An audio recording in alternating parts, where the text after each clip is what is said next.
Hello friends, स्वागत है आपका अपने यूट्यूब चैनल दृष्टि कोचिंग में। और मैं दृष्टि कोचिंग की ओर से आप सभी का स्वागत और हार्दिक अभिनंदन करता हूं। और आज हमारा पेपर हुआ था बंदी रक्षक का, और उसी पेपर का सॉल्यूशन लेके हम आपके सामने उपस्थित हुए हैं। और आज बंदी रक्षक में हिंदी का पेपर हम सॉल्व करने जा रहे हैं। उसमें पहला क्वेश्चन पूछा गया था हमें कि आचार्य हजारी प्रसाद द्विवेदी को उनकी किस पुस्तक के लिए साहित्य अकादमी पुरस्कार मिला था। तो इसका जो राइट आंसर हो जाएगा वो हो जाएगा हमारा ऑप्शन सी। ऑप्शन सी इसका क्या होता है, राइट आंसर हो जाएगा कि उनको आलोक पर्व के लिए क्या मिला हुआ था, साहित्य अकादमी पुरस्कार से सम्मानित किया गया था। एक क्वेश्चन नंबर 2 कि बिंद्रा नामक गढ़वाली नाटक के लेखक कौन है। तो इस क्वेश्चन का कोई स्पष्ट प्रमाण हमारे पास नहीं है, तो ये आपको आयोग के आंसर की पे ही क्लियर हो पाएगा। क्वेश्चन नंबर 3 है उपमेय में उपमान का निषेध रहित आरोप होने पर कौन सा अलंकार होता है। तो इस क्वेश्चन का आंसर हो जाएगा हमारा रूपक अलंकार। क्वेश्चन नंबर 4 रिक्त शब्द के लिए उपयुक्त वाक्यांश है। तो रिक्त शब्द के लिए जो उपयुक्त क्या होता है, वाक्यांश यानी एक शब्द होता है, उसको कहा जाता है पुरानी पीढ़ी द्वारा नई पीढ़ी को मिलने वाली संपत्ति। अगला क्वेश्चन कि बसंत की कोकिल मुहावरे का सही अर्थ क्या है। तो बसंत की कोकिल मुहावरे का जो सही अर्थ होता है वो क्या होता है कि यदा कदा प्रकट होने वाला। क्वेश्चन नंबर 6 क्वेश्चन नंबर 6 है हमारा कि पहाड़ी हिंदी का विकास किस अपभ्रंश से हुआ है। तो पहाड़ी हिंदी का जो विकास हुआ है वो ज्यादातर प्रमाण इसके स्वरसैनी अपभ्रंश को माना जाता है। तो इसका सही आंसर हो जाएगा हमारा स्वरसैनी अपभ्रंश। अब ये आयोग पर डिपेंड करता है कि आयोग स्वरसैनी अपभ्रंश को लेता है या खास अपभ्रंश को लेता है, लेकिन ज्यादातर प्रमाण क्या है इसके कि स्वरसैनी अपभ्रंश से इसका विकास हुआ। सरकार शब्द किस भाषा का है।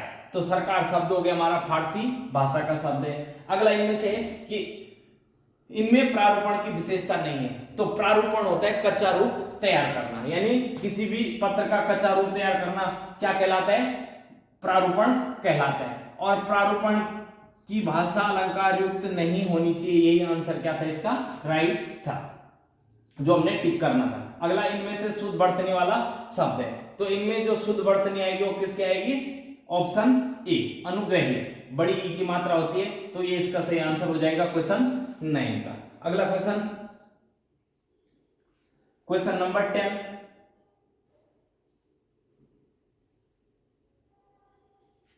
क्वेश्चन नंबर 10 हमारा कि इनमें अशुद्ध वाक्य है। तो इनमें जो अशुद्ध वाक्य आएगा वो कौन सा आ जाएगा हमारा कि पहला जो ऑप्शन है उसे वहां नहीं जाना ही नहीं था, दूसरा उसके प्राण पखेरु उड़ गए, तीसरा उन्नति के मार्ग में संकट भी आते हैं, प्रकृति, और चौथा ऑप्शन प्रकृति की सुंदरता में मेरा मन मोह लिया। तो उसे वहां जाना ही नहीं था ए, और उसके प्राण पखेरु उड़ गए, इन दोनों में डाउट है। तो हो सकता है कि इसका जो राइट आंसर जाए वो किसके साथ जाए, ऑप्शन ए के साथ। क्वेश्चन नंबर 11 कि इनमें से तत्सम शब्द नहीं है। तो इनमें से तत्सम शब्द कौन सा नहीं है, तो अघ क्या है, इसमें तत्सम शब्द नहीं। अगला कि इनमें बहुब्रीहि समास का उदाहरण है। तो बहुब्रीहि समास का उदाहरण नहीं। तो बीणा पाणी बहुब्रीहि समास का है, पीतांबर बहुब्रीहि समास का है, चक्रपाणी बहुब्रीहि समास का है, तो नीलगाय, यानी इसका जो आंसर जाता है क्या जाता, नीलगाय। अगला वार्षिकोत्सव शब्द में कौन सी संधि है। तो वार्षिकोत्सव शब्द में कौन सी संधि जाती है, वार्षिक धन उत्सव। तो वार्षिकोत्सव आदिता है तो कौन सी संधि चली जाएगी, यण संधि जाएगी। क्वेश्चन नंबर 14 कि इनमें से किस शब्द में प्राउपसर्ग है। तो किसमें है, प्रस्तुत में प्राउपसर्ग है और बाकी सभी में प्रतिउपसर्ग है। इनमें अज्ञ शब्द का विलोम है। क्वेश्चन नंबर 15 में क्या पूछा गया कि अज्ञ शब्द का विलोम कौन सा है। तो अज्ञ शब्द का विलोम हो जाएगा विज्ञ। क्वेश्चन नंबर 16 HTML क्या है। तो HTML क्या है, ब्राउजर होता है। ये कंफर्म नहीं कि ब्राउजर होता है या वेबसाइट होता है, लेकिन ज्यादातर चांस क्वेश्चन नंबर 16 के क्या जाएंगे, ये क्या है, ब्राउजर है। क्वेश्चन नंबर 17 है, क्वेश्चन नंबर 17 पूछा गया है कि इनमें से भाववाचक संज्ञा है। तो भाववाचक संज्ञा हो जाएगी हमारी कि भूख इनमें से क्या था, भाववाचक संज्ञा का उदाहरण था। तो क्वेश्चन नंबर 17 का ऑप्शन ए, ये क्या हो जाएगा, बिल्कुल राइट हो जाएगा। बादल राग कविता किस कवि की रचना है? तो बादल राग कविता जो है हमारी सूर्यकांत त्रिपाठी की रचना है। क्वेश्चन नंबर 19, इनमें मध्यम पुरुष सर्वनाम का उदाहरण है। तो तू, आ, ये किसके उदाहरण होते हैं? मध्यम पुरुष के होते हैं। मैं, हम, ये किसके हैं? उत्तम पुरुष के। और वह किसका है? अन्य पुरुष का उदाहरण था। क्वेश्चन नंबर 20, इनमें उत्तराखंड के रचनाकार है। तो उत्तराखंड के रचनाकार कौन है? जीत सिंह नेगी। तो ये हिंदी का पेपर था। आगे बढ़ते हैं हम क्वेश्चन नंबर 21 की तरफ। क्वेश्चन नंबर 28 हिस्ट्री का पहला क्वेश्चन, बहुत ही अच्छा क्वेश्चन था हिंदी का, रिपीटेड क्वेश्चन है कि अकबर ने दीन ए इलाही की शुरुआत किस वर्ष की थी? तो अकबर ने दीन ए इलाही जो क्या था, धर्म था, इसकी शुरुआत की थी 1582 में। फिर इसके बाद अगला क्वेश्चन पूछा गया था कि निम्न में से कैबिनेट मिशन का सदस्य नहीं था?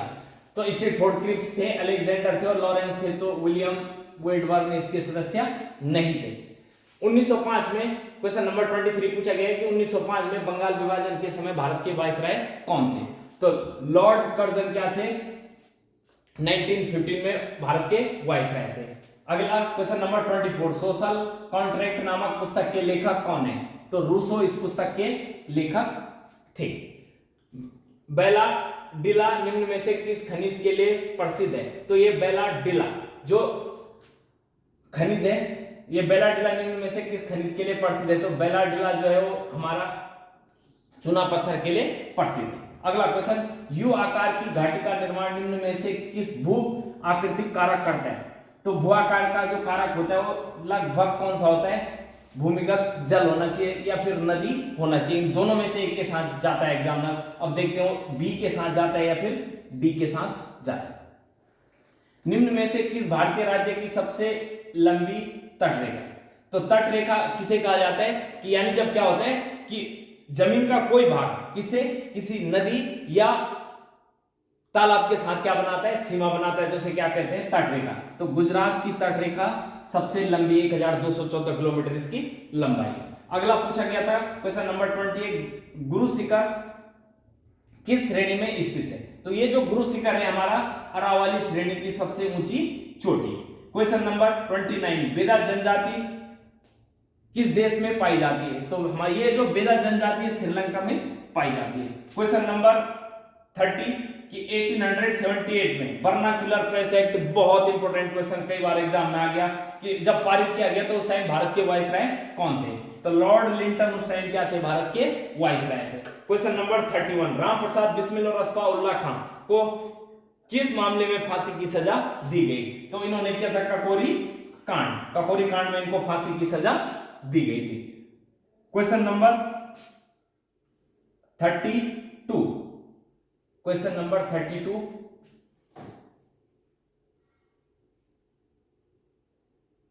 क्वेश्चन नंबर 32 हमारा निम्नलिखित में से कौन सा एक मराठी लेखक था? तो ये जो मराठी लेखक होगा ये हो जाएगा हमारा विष्णु शास्त्री चिपलूणकर।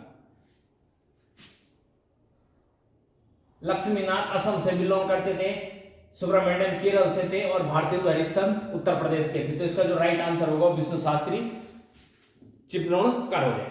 अगला, संविधान के किस संशोधन में यह स्पष्ट किया गया कि प्रधानमंत्री सहित मंत्रियों की संख्या जो क्या होगी लोकसभा के कुल सदस्य का क्या होगा 15% से अधिक नहीं होगी? किस संशोधन में बात कही गई थी? तो ये मैंने 8 या 10 बार एग्जाम में बिल्कुल एक्यूरेट लिखवाया था कि 91 जो संविधान संशोधन हुआ था 2003 में, उसके द्वारा जो मंत्रिपरिषद में मंत्रियों की संख्या रखी गई थी वो कितनी रखी गई थी? 15% की गई थी। निम्नलिखित में से कौन सा एक संयुक्त राष्ट्र मानव अधिकार आयोग का मुख्यालय है? तो हमारा हो जाएगा यहां से संयुक्त राष्ट्र मानव अधिकार आयोग का मुख्यालय न्यूयॉर्क में स्थित है। अगला, 2009 के नागरिकता अधिनियम के अनुसार निम्न में से किस देश के अवैधानिक प्रवासी नागरिकता के लिए अहित नहीं होंगे? तो इसमें हमारे पास श्रीलंका का कोई जिक्र नहीं था, यानी अफगानिस्तान, बांग्लादेश और पाकिस्तान से जो क्या आए थे 6 धर्मों के लोग आए थे, उनको नागरिकता देने का उल्लेख इस 2009 के नागरिकता संशोधन अधिनियम में कहीं कहा गया था। क्वेश्चन नंबर 36, क्वेश्चन नंबर 36 है हमारा कि भारत सरकार द्वारा स्टार्टअप इंडिया कार्यक्रम किस वर्ष प्रारंभ किया गया? तो स्टार्टअप इंडिया कार्यक्रम जो होता 2016 में इसकी शुरुआत हुई थी। अगला क्वेश्चन, भारत सरकार योजना आयोग के अंतिम अध्यक्ष कौन थे? तो योजना आयोग जो समाप्त किया गया था 2014 में इसको समाप्त किया गया था। इसके जो अंतिम अध्यक्ष थे वो कौन थे? डॉक्टर मनमोहन सिंह अंतिम अध्यक्ष थे। अगला, निम्नलिखित में से किस वर्ष भारत में पेटेंट अधिनियम लागू किया गया था? तो अधिनियम लागू तो ये 1972 में हुआ था और बना कब था? 1970। तो इसके अकॉर्डिंग 1917 सही हो जाएगा। अगला, कि भारत में पंचवर्षीय योजना निम्नलिखित में से किस वर्ष प्रारंभ की गई? तो ये 1951 में प्रारंभ की गई थी। 14 क्वेश्चन 40 कि भारत सरकार द्वारा 20 सूत्रीय कार्यक्रम 1975। सभी क्वेश्चन ऐसे हैं कि जो लगभग जितने बच्चों का भी पेपर था पूरे क्वेश्चन क्या हुए थे? अंडरलाइन करवाए हुए थे। जनरली वही क्वेश्चन पूछे गए। पुराने बच्चे जितने भी होंगे अपने नोट्स चेक कर लेना। ईडन गार्डन मैदान कहाँ स्थित है? तो ईडन गार्डन कोलकाता में है। अगला क्वेश्चन, मेलबोर्न क्रिकेट क्लब कहाँ स्थित है? तो मेलबोर्न क्रिकेट क्लब जो हमारा कहाँ पड़ता है? ऑस्ट्रेलिया में स्थित है। पेले किस खेल से संबंधित थे? तो पेले क्या थे? प्रसिद्ध फुटबॉलर थे जो कहाँ के थे? ब्राजील के थे। क्वेश्चन नंबर 44, स्प्रिंगफील्ड कॉलेज किस देश में है? तो स्प्रिंगफील्ड जो कॉलेज है, स्प्रिंगफील्ड कॉलेज हमारे यूएसए में स्थित है। स्कूल ऑफ लिपजिंग किस देश में स्थित है? तो ये स्कूल ऑफ लिपजिंग जो है ये हमारे जर्मनी में स्थित है। अगला, भारत रत्न पुरस्कार। तो भारत रत्न ये भारत सरकार द्वारा ही, भारत देश द्वारा ही क्या किया जाता है? प्रदान किया जाता है।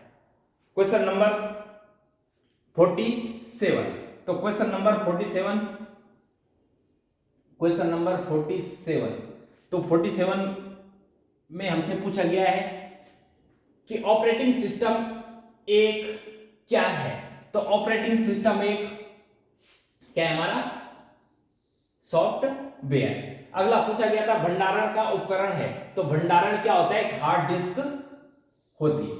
एमएस वर्ड में नया खाली दस्तावेज खोलने की शॉर्टकट कुंजी क्या होगी? तो Ctrl+N क्या होती है इसकी? नया खाली दस्तावेज खोलने की शॉर्टकट कुंजी होती है। क्वेश्चन नंबर 50 कि निम्न में से कौन सा एक एंटीवायरस सॉफ्टवेयर नहीं है? तो इसका मुझे कंफर्म आइडिया नहीं है, आप लोग चेक कर लेना। क्वेश्चन नंबर 51, एक इंटरनेट सर्च इंजन। तो इंटरनेट सर्च इंजन क्या होते हैं? गूगल होते हैं। क्वेश्चन नंबर 52, क्वेश्चन नंबर 52, यदि महीने का तीसरा दिन सोमवार है तब निम्न में से कौन सा इस माह की किस तारीख को से 5वां दिन होगा? तो इसका आंसर हो जाएगा ऑप्शन सी। ऑप्शन सी यानी कौन सा दिन हो जाएगा? बुधवार हो जाएगा। तो इसका हो गया ऑप्शन सी। विलुप्त संख्या को ज्ञात कीजिए। तो यहां पे जो आंसर आएगा वो कौन सा आ जाएगा? सॉल्व कर रखा है तो 107 आ जाएगा। ओ सॉरी, इसका जो सही आंसर जाएगा वो कौन सा जाएगा?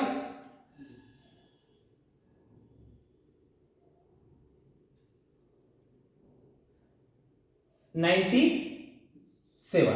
क्वेश्चन नंबर 54, सही विकल्प चुनिए जो श्रेणी को पूर्ण करता हो। तो इसका आंसर कौन सा हो जाएगा? क्वेश्चन नंबर 54 का सी। क्वेश्चन नंबर 55 कि श्याम 7 किमी उत्तर की ओर जाता है, फिर मुड़कर 3 किलोमीटर जाता है, पुनः दाएं मुड़ता है, फिर वह 7 किलोमीटर जाता है, तो अपने प्रारंभिक स्थान से कितनी दूरी पर है? तो सॉल्व करके इसका जो आंसर आया वो कौन सा आया था? 3 किलोमीटर। क्वेश्चन नंबर 56, पिता और पुत्र की वर्तमान आयु का अनुपात 4 साल अनुपात कि 4 साल बाद अनुपात फौरन हो जाता है, तो वर्तमान में पिता और पुत्र की आयु क्या होगी? तो कितनी हो जाएगी? Option A 32। क्वेश्चन नंबर 57 कि निम्न चित्रानुसार बताइए कितने शिक्षित युवा बेरोजगार हैं? तो इसका जो आंसर जाएगा क्वेश्चन नंबर 57 का वो हो जाएगा हमारा 57। तो 57 का आंसर हो जाएगा हमारा ऑप्शन ए। इसका सही आंसर हो जाएगा 57 का ऑप्शन ए 8। क्वेश्चन नंबर 58 कि ए मल्टीप्लाई बी का अर्थ है बी ए की मां है, और ए बी का अर्थ है कि बी ए का पति है तब एम एन का बेटा है, तो इसके लिए निम्न में से कौन सा कथन सत्य है? तो इसका जो सही आंसर जाएगा सॉल्व करके वो कौन सा जाएगा? ऑप्शन सी जाएगा। अगला हिस्ट्री का क्वेश्चन है कि मृच्छकटिकम किसने लिखी थी? तो एक प्रसिद्ध कवि थे शूद्रक के द्वारा इसमें इसको लिखा गया है। क्वेश्चन सातवाहन वंश का संस्थापक कौन था? एक्यूरेट बिल्कुल कौन था? सिमुक। सारे क्वेश्चन रिपीटेड थे, जिन बच्चों ने पढ़ा होगा उनको पता होगा कि ये सारे क्वेश्चन क्या थे? रिपीट हुए थे। क्वेश्चन नंबर 61 का है फर्स्ट क्वेश्चन। क्वेश्चन नंबर 61 कि निम्न में से उत्तराखंड की किस उप जनजाति का निवास उस पर्वतों में नहीं है? तो ये खुनका जो क्या है जनजाति उत्तराखंड में नहीं पाई जाती, जबकि बाकी जो अन्य जातियां होती है वो किसको कहा जाता है? सौका जो जनजाति है उसी की क्या है? भोटिया जनजाति की ही क्या है ये अन्य प्रजातियां। कि गोविंद वन्यजीव बिहार एक्यूरेट। उत्तरकाशी कई बार आ गया कि गोविंद नाम और गंगोत्री नाम की जितनी चीजें होंगी जनरली सब कहां पे? उत्तरकाशी में स्थित है। निम्न में से कौन सा युग्म सुमेलित नहीं है? तो बाड़ा होती जो क्या है हमारा दर्रा है, ये चमोली और पिथौरागढ़ के मध्य स्थित है, बाकी सब सही है। कि निम्न में से कौन सा भ्रंश लघु हिमालय और महान हिमालय को अलग करता है? महान हिमालय यानी ग्रेटर हिमालय, उच्च हिमालय, हिमाद्री हिमालय, जबकि लघु को मध्य हिमालय कहा जाता है। तो इन दोनों के मध्य जो रेखा है वो कौन सी है? मुख्य केंद्रीय भ्रंश रेखा।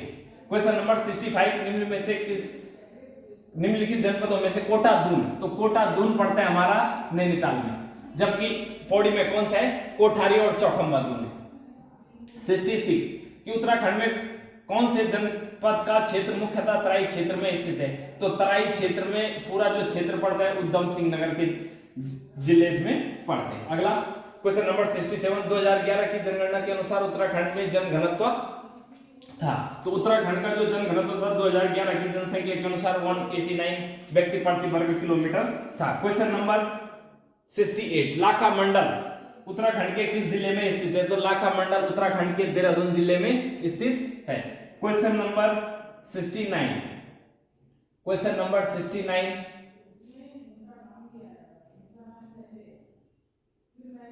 क्वेश्चन नंबर 69 का जो आंसर होगा हो जाएगा हमारा कि उत्तराखंड में सर्वाधिक जिलों से सीमा साझा करता है। तो पौड़ी 7 जिलों की सीमा को क्या करता है? साझा करता है। अगला क्वेश्चन निम्नलिखित में कौन सा युग्म सुमेलित नहीं है? तो यानी उनसे क्या पूछा गया है कि जब राजा क्या करते थे? स्थापना की जाती थी या वहां निवास करते थे। तो इसमें से कनकपाल का संबंध मलवा से था, कि यानी ये आंसर क्या है? बिल्कुल गलत हो जाएगा और इसी को हमें टिक करना था। औरंगजेब ने सुलेमान सिकों को प्राप्त करने के लिए पृथ्वीपति शाह के दरबार में किसको भेजा था? तो राम सिंह क्या आया था पृथ्वीपति शाह के दरबार में? उत्तराखंड आया था। अगला क्वेश्चन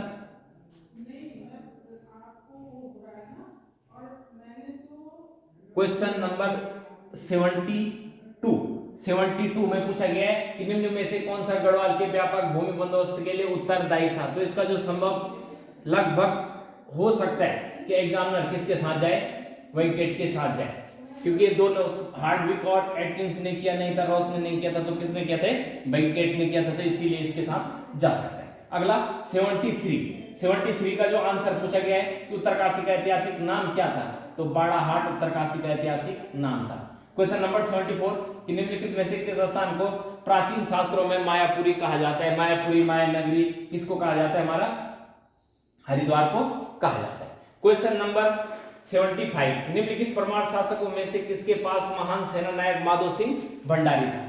तो माधो सिंह भंडारी महिपति शाह के क्या थे? सेनापति थे। इनके पास 3 सेनापति थे, उसमें से एक कौन था? महिपति शाह। क्वेश्चन नंबर 76 किस परमार शासक की संरक्षिका के रूप में गढ़वाल की नकटी रानी शासन कर रही थी? संरक्षिका यानी जब उसका बेटा क्या होता है? छोटा होता है, तो कौन था? पृथ्वीपति शाह इसका आंसर हो जाएगा, क्योंकि ये जो क्या थी नकटी रानी कर्णावती को कहा जाता है। कर्णावती महिपति शाह की पत्नी, और महिपति शाह के मरने के बाद उसने क्या किया था? पृथ्वीपति शाह के संरक्षिका के रूप में क्या किया था? शासन किया था। अगला सिख गुरु क्वेश्चन नंबर 77 सिख गुरु राम राय को देहरादून में जमीन किस गढ़वाल नरेश ने प्रदान की थी? तो इसका आंसर हो जाएगा फतेहपति शाह ने क्या दी? इनको जमीनें प्रदान की थी। श्रीनगर गढ़वाल में शरण लेने वाले मुगल शहजादे का नाम क्या था? तो दारा शिकोह के पुत्र सुलेमान शिकोह कहाँ आए थे? श्रीनगर में शरण लेने आए थे। मानवोदय काव्य की रचना किस पवार शासक के शासनकाल में हुई थी? तो मानवोदय काव्य की रचना की थी भरत ने, और एक किसके दरबारी कवि थे? मानशाह के दरबारी कवि थे। तो इसका आंसर हो जाएगा मानशाह। क्वेश्चन नंबर 80 कि श्रीनगर गढ़वाल का संस्थापक कौन था? तो श्रीनगर गढ़वाल के संस्थापक थे अजय पाल। क्वेश्चन नंबर 81 कि गढ़वाल में गोरखा शासन किस किस के बीच रहा, यानी कब से कब तक रहा? तो 1804 से और 1815 तक ये गोरखा शासन था इसका। तो इसका आंसर हो जाएगा 81 का ए। 82 जाएगा हमारा। 82 में पूछा गया है कि गढ़वाली समाचार पत्र का प्रकाशन कब हुआ? तो गढ़वाली समाचार पत्र का प्रकाशन होता है 1905 में, 1905 में हुआ। 83 कि निम्न में से चिपको आंदोलन पर आधारित हरी भरी उम्मीद शीर्षक पुस्तक के लेखक कौन है? तो हरी भरी शीर्षक पुस्तक के लेखक हो जाएगा हमारा शेखर पाठक। जब किसका क्या गया था? 1804 से 1815 तक। गोरखा शासनकाल में ब्राह्मणों पर लगने वाला कर क्या था? तो ब्राह्मणों पर कौन सा कर लगाया गया था? कुशी कर लगाया गया। 85 कौन सा उत्तराखंड का लोक वाद्य यंत्र नहीं है? तो तानपुरा उत्तराखंड का वाद्य यंत्र नहीं है, जबकि ढोल दमाऊ रणसिंगा और हुड़का उत्तराखंड के वाद्य यंत्र है। क्वेश्चन नंबर 86 कालसी शिलालेख संबंधित था। तो कालसी शिलालेख अशोक के द्वारा लिखा गया था। क्वेश्चन नंबर 87 का हो जाएगा कि उत्तराखंड में चलने वाली चार धाम परियोजना। तो चार धाम जो ये परियोजना चली थी, चार धाम परियोजना में निम्न किस कार्य से संबंधित है? हाँ, कि उत्तराखंड में चलने वाली चार धाम परियोजना किससे संबंधित थी? तो इसका जो आंसर एक्यूरेट माना जाएगा वो कौन सा माना जाएगा? हमारा सड़क निर्माण से संबंधित थी। हाँ, इसका एक जिक्र और होता है कि चार धामों में अगर जिक्र होता है कि बद्रीनाथ, केदारनाथ, गंगोत्री और यमुनोत्री की क्या की जाती है? यात्रा की जाती है, तो आंसर हो सकता था। लेकिन इसका जो अभी फिलहाल यहाँ पे आंसर माना जाएगा वो लगभग कौन सा माना जाएगा कि सड़क निर्माण से क्या था? संबंधित था। 2021 में परियोजना प्रारंभ की गई थी। अगला कि उत्तराखंड सरकार की गोल्डन कार्ड योजना, कि गोल्डन कार्ड तुमने सुना होगा कि क्या है? निःशुल्क उपचार दिया जाता है 5 लाख तक जिसके पास गोल्डन कार्ड होता है। कि 2011 की जनगणना के अनुसार उत्तराखंड राज्य की साक्षरता दर तो 78.82%। एक्यूरेट कई बार एग्जाम में मैंने यहाँ टेस्ट सीरीज में भी पूछा गया ऑफलाइन क्लास में कि कितने 78.82% है। 90 क्वेश्चन उत्तराखंड सरकार द्वारा वर्ष 2013 में महिला सशक्तिकरण के लिए निम्न में से कौन सी योजना चलाई गई थी? तो ये निर्भया योजना 2013 में लगभग मुझे लगा केंद्र सरकार की योजना थी, और हो सकता है कि उत्तराखंड ने इसका अनुसरण किया हो, तो इसका ऑप्शन सी हो सकता है। क्लियर नहीं, लेकिन ऑप्शन सी हो सकता है कि क्या माना जाए? सही माना जाए। कि उत्तराखंड में युवाओं को रोजगार उपलब्ध कराने के लिए कौन सा पोर्टल प्रारंभ किया गया था? तो होप पोर्टल प्रारंभ किया गया था 2000 अभी जो 22-23 में पेपर होता पटवारी उसमें भी पूछा गया था, उसमें इसके लिए जो विकल्प आया था वो आशा आ गया। तो इसका आंसर हो जाएगा होप। 92 कि वर्तमान में उत्तराखंड के मुख्य सचिव कौन है? तो वर्तमान में उत्तराखंड के जो मुख्य सचिव है वो कौन है? सुखबीर सिंह संधू, SS संधू है। जबकि पहले जो मुख्य सचिव थे वो कौन थे? अजय विक्रम सिंह थे। अगला संगीत के क्षेत्र में उत्तराखंड गौरव सम्मान प्राप्त करने के लिए किसका चयन किया गया? तो नरेंद्र सिंह नेगी को क्या मिला है? प्रथम जो संगीतज्ञ थे उत्तराखंड के जिनको ये पुरस्कार मिला है तो वो नरेंद्र सिंह नेगी थे। अगला सितंबर 2023 में उत्तराखंड के बागेश्वर उपचुनाव में निम्न में से कौन सा उम्मीदवार विजयी हुआ था? तो इसमें हुई थी पार्वती दास। क्वेश्चन नंबर 95 हमारा जो आ रहा है कि क्वेश्चन नंबर 95 में पूछा गया कि उत्तराखंड में लोकसभा सदस्यों के लिए कितने सीटें? तो उत्तराखंड में लोकसभा सदस्यों के लिए कुल 5 सीटें। तो इसका आंसर हो जाएगा ऑप्शन सी।